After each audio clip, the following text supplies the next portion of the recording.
Vasudevaya. Haribol. So, a few days ago, I saw a news article, and the headline of the news article was nearly half of Americans think they're a better person than everyone that they know.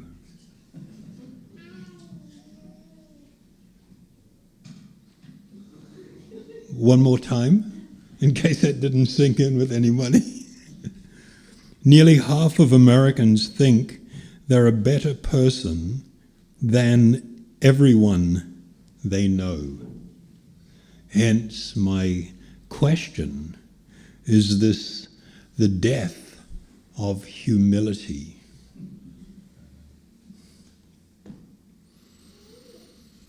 A humility is a quality that is absolutely required if you want to succeed in a spiritual journey. It's not required to be a materialist, to be egotistical, to be lost to yourself. It's not required at all. In fact, it's bad news. But if your desire is for self-realization or some deeper spiritual understanding, then humility is absolutely essential. Absolutely essential. We have this rather unfortunate tendency in the materially entangled state. If I get like 5 friends together, people that really know each other, and I give each one of them a piece of paper and a pen, and then we choose person number 1 amongst the 5, and I ask everybody there, though that one doesn't have to do anything, just sit there. Everyone else, please list down all their bad qualities. It's like instant, yeah, okay, yeah. And it's just like, you're going for it. You can create a pretty big list. Okay, now we move to person 2. And you can just sit there for a bit. Everybody else, can you kindly list all of their bad qualities? It's like, yeah. And you've got these long lists. Then after doing that, you give them a fresh piece of paper and you ask them, can you please list down all of your own bad qualities? All of a sudden, the list has become really short. And now I'm kind of fudging it. I better put some more stuff down there. Yeah, maybe.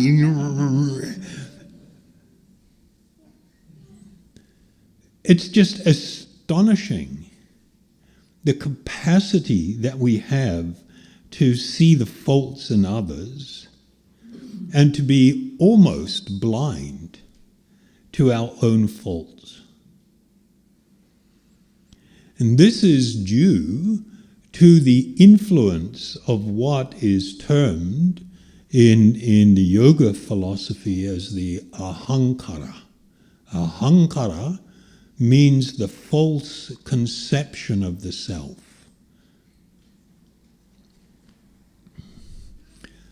It literally means I am, the I am thing, or the I am consciousness.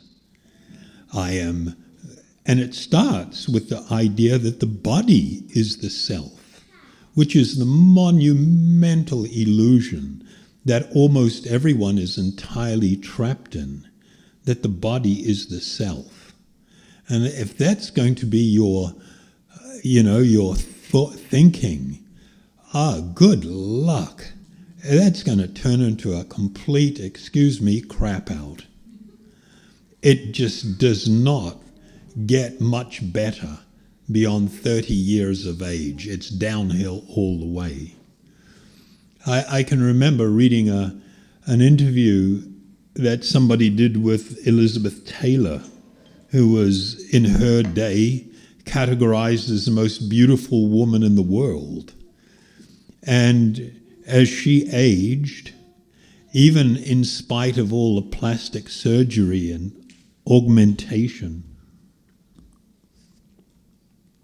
I mean, talk about creating a false self. Cosmetic surgery is the epitome of creating a false self. She refused to go out into public because she couldn't stand the idea that the general public saw her as this beautiful icon, and the idea of going out and showing this body as it's deteriorating, how that's going to be, that's just going to blow her whole life apart. You can't be in a more suffering condition than that. That's like the ultimate suffering condition almost. So the false concept of self, beginning from the idea of the body is me, therefore I've got to make it look a certain way so that I will be attractive to others. I will find happiness this way. I will find love this way. Anybody that loves you for your body, that's not love. It's absolutely not love. I mean, it blew my mind when I was a kid. There were certain things that happened in my life growing up in Te Aroha. And when we used to, the big scene where the hoons, it was rugby and beer. And there was a Friday night, was it, or Saturday night dance, and it used to rotate between Te Aroha, Paeroa, Morrinsville, Matamata, and the guys would just go out there with a bunch of beer to get totally drunk out of their minds. Their second item on the list was to find a girl that you could hopefully have sex with. And so you sort of like, asking somebody to dance as a prelude to what's meant to come later. And then, of course, the third item on the list was to find somebody to have a punch-up with. You step on somebody's toe or elbow somebody and, I'll see you later. Yeah, I'll see you later. And so there's a big punch-up afterwards, all these different people punching each other out in different parts of, that locale. And then, you get your girl in the car and off you go and totally drunk out of your minds and try to have sex, and it's just like, oh my God, what the hell is this? This is a meaningless existence, and this was like front and center when I was a kid. This was like, this is what you did. This was life. And in that part, that journey, I can remember hearing a girl. She was kind of like, she was on with a friend of mine, the girlfriend-boyfriend thing. And I remember her bitterly saying one time to him, "You don't really love me, you don't care about me, you're just into my body." And it was just like, in retrospect, as I grew in my spiritual training, I remembered that one day and I thought, oh my God, that was an opportunity for her for actual self-realization. Because what you just said was amazing. Amazing. But then, of course, she's living her life using the body as the front to the world and to attract others and, doing all the things to try and make it look beautiful and attractive in the hope that you can reel some love in on that one. That's the lure. But if you're reeling somebody in on that one, they're interested in the lure. They're not interested in you.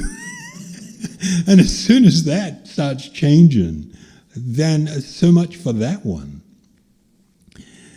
So this ahankara, this false conception of the self, actually runs really, really deep. And it pervades the consciousness in so many ways.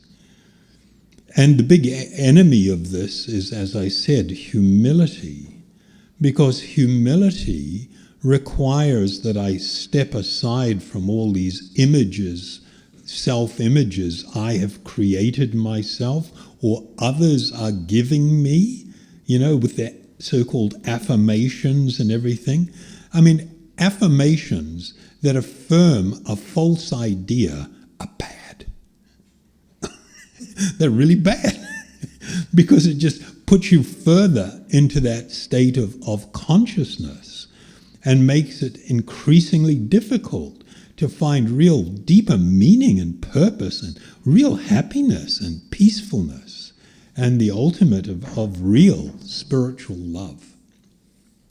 So this thing that I read, I don't know how shocking that is for you guys, especially younger people.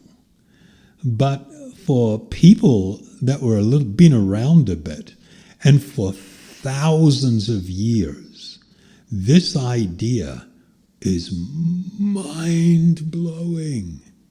How could you think that you're a better person than everyone else that you know?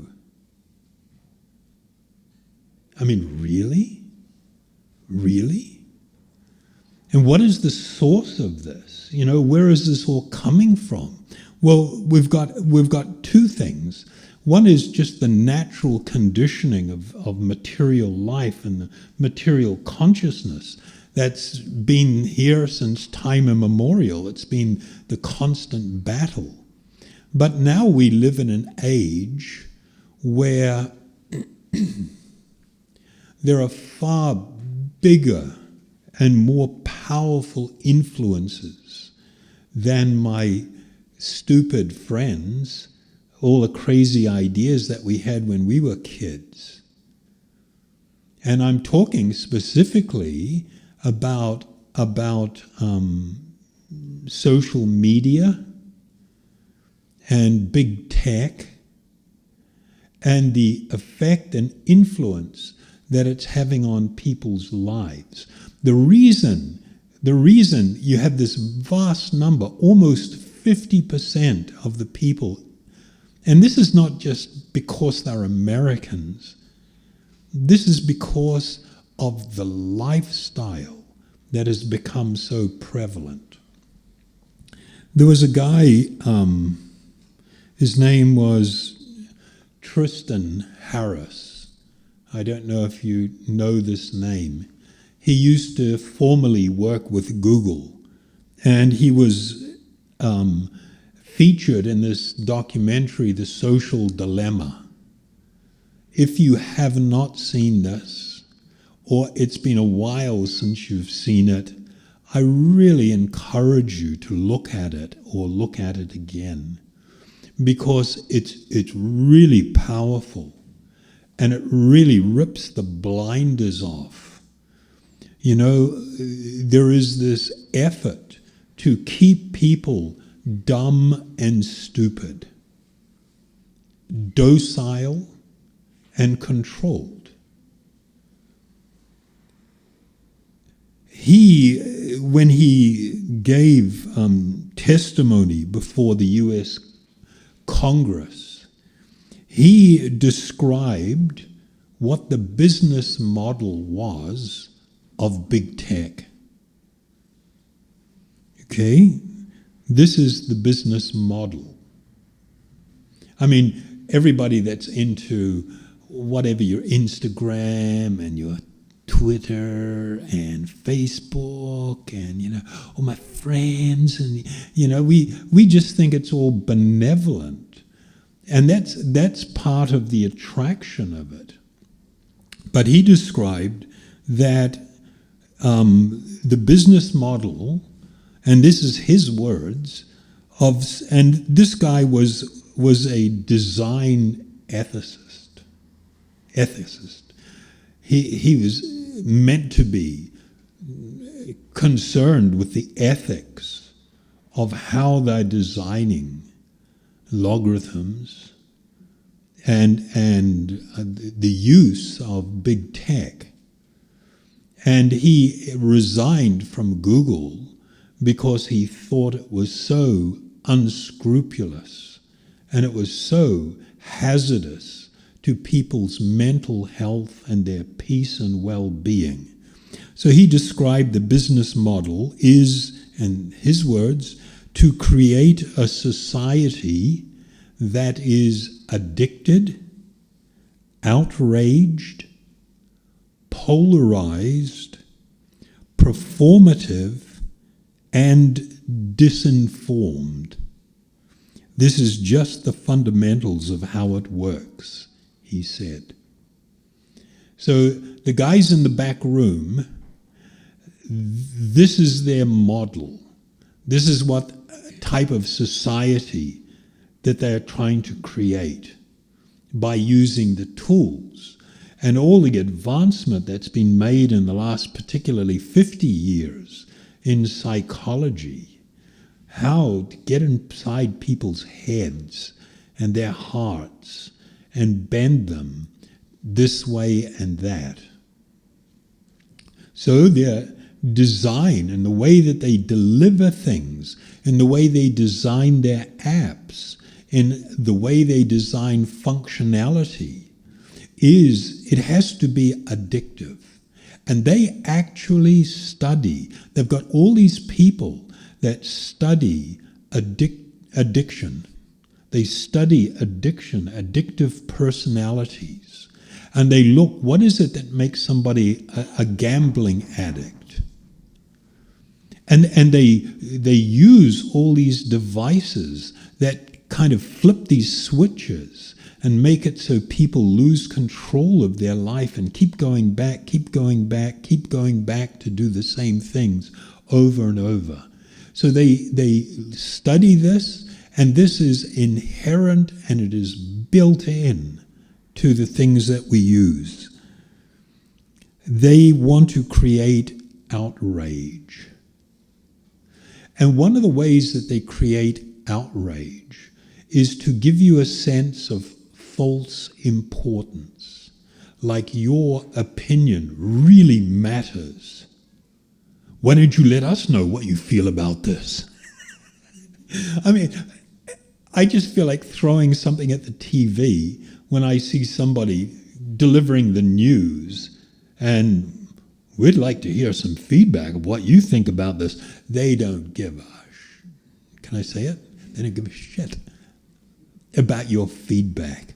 They want you to hit that button and do something, because then they know, well, I've triggered that person. And the more people I can trigger, the more I'm engaging. I mean, even news is no longer just the delivery of facts. It's all about clickbait. They want you to be outraged by what is presented. They want you to react, because when that happens, you will spend more time on the devices. That's the only reason.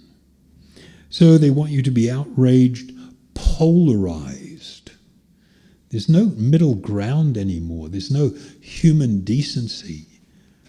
Everybody is just so, their own opinion is so important.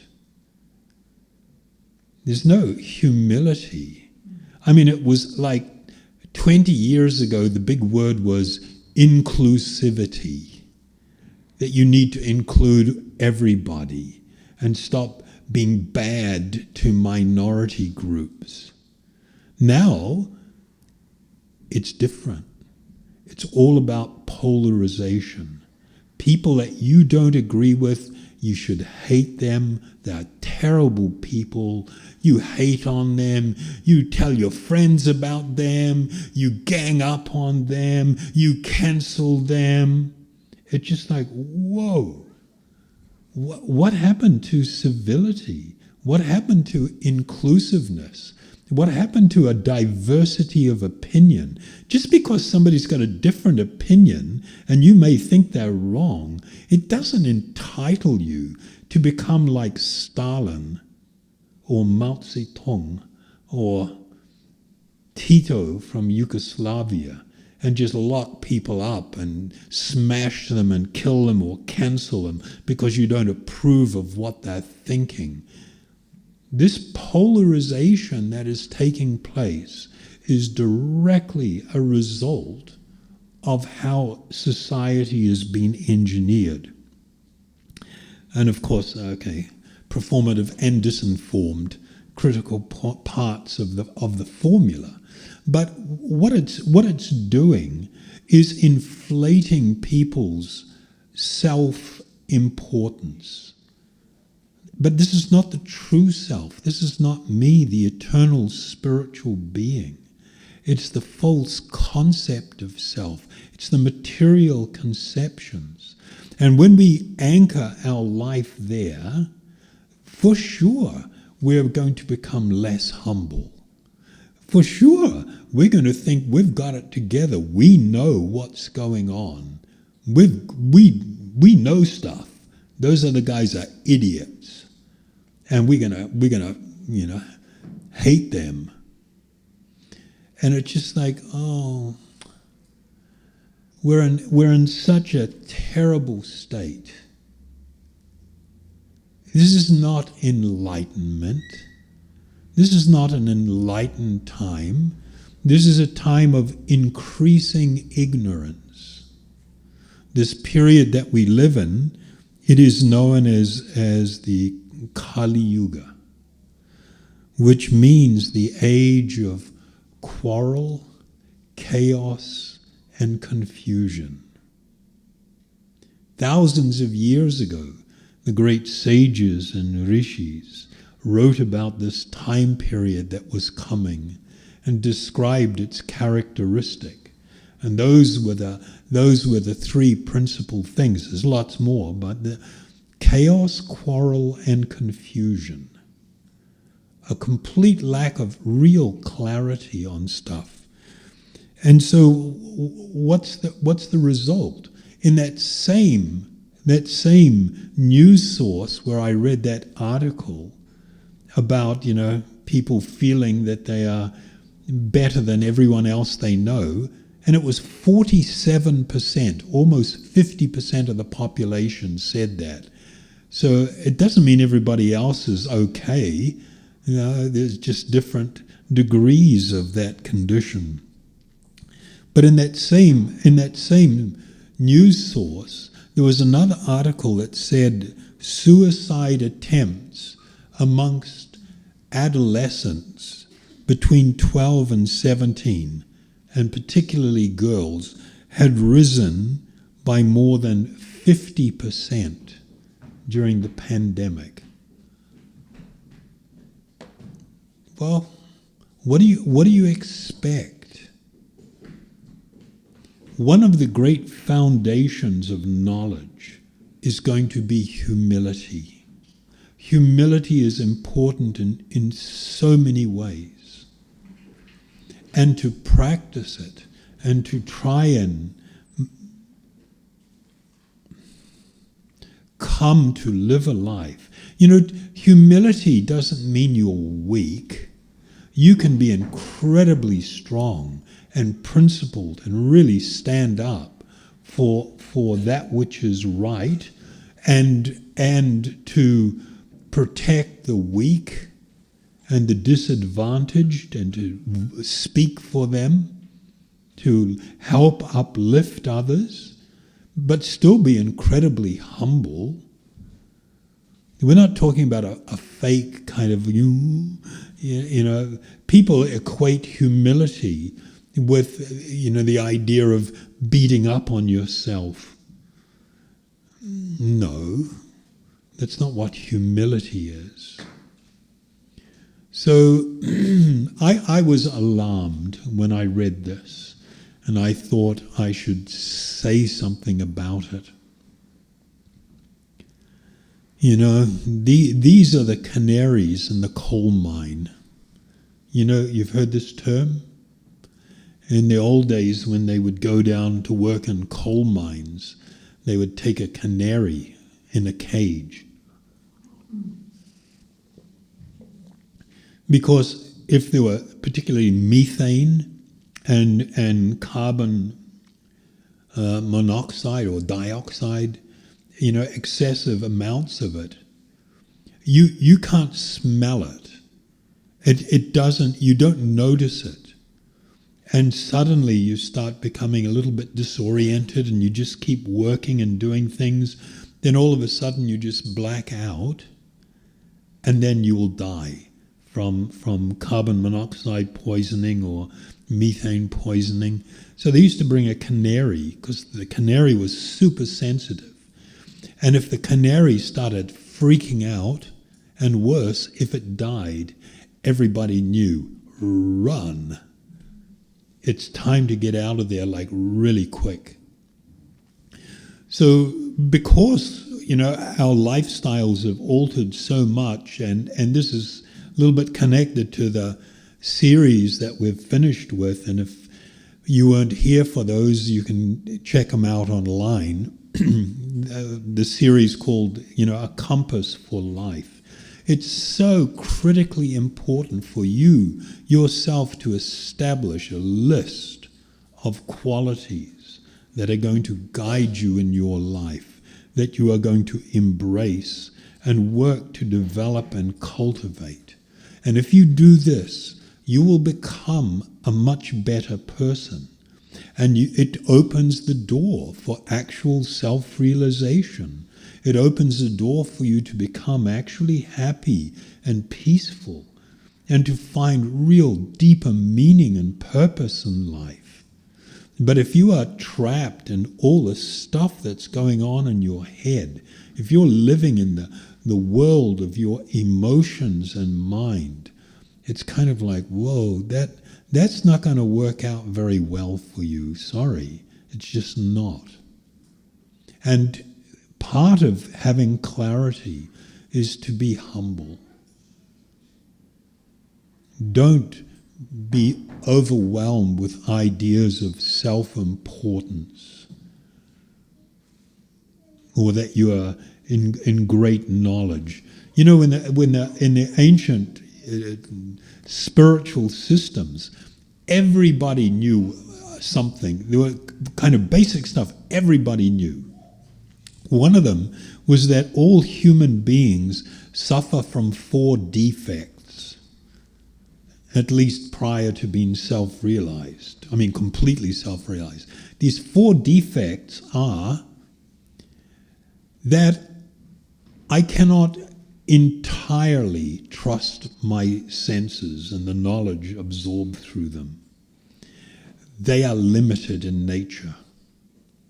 Every single person can be put into some form of illusion. That's what magic is about, illusionists. We can be subject to illusion. We have a propensity to cheat, meaning not to be honest, even with ourselves, etc.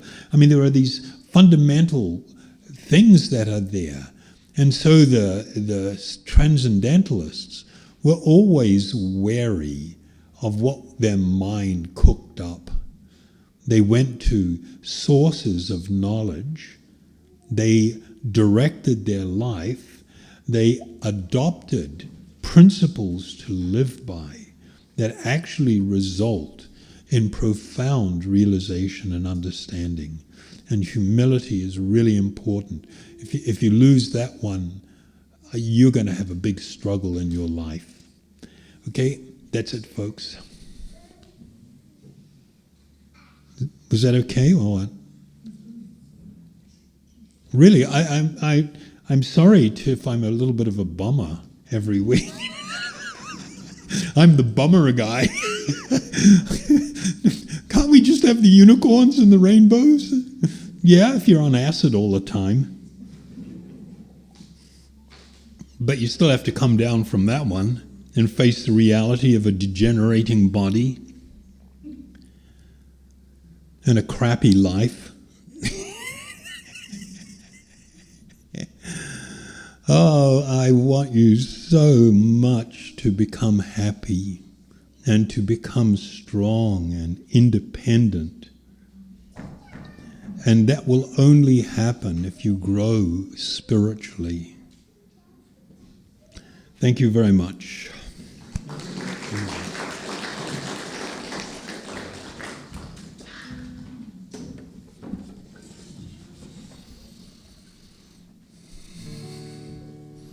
So we'll chant Om Hari Om.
Oh